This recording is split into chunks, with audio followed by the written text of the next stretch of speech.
This is the walk around video. I got the machine running. Everything is perfect on this machine. As you can hear, it's just running smoothly. Everything works fine. Brand new tracks we put on it. The head just got rebalanced. Got a new set of teeth. Maybe 20 hours on the teeth. Just got them sharpened. The other side is still brand new. So we balanced the head when we put the new set of teeth, and everything's running perfect.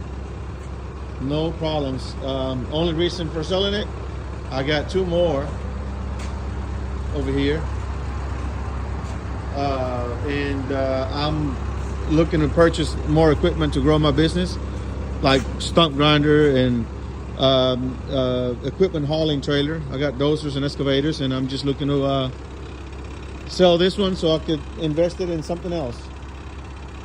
But this is it. Good working machine. I hate to get rid of it, but I got cat machines. Everything is cat that I have, and I got one ASV, so that's the one I'm selling.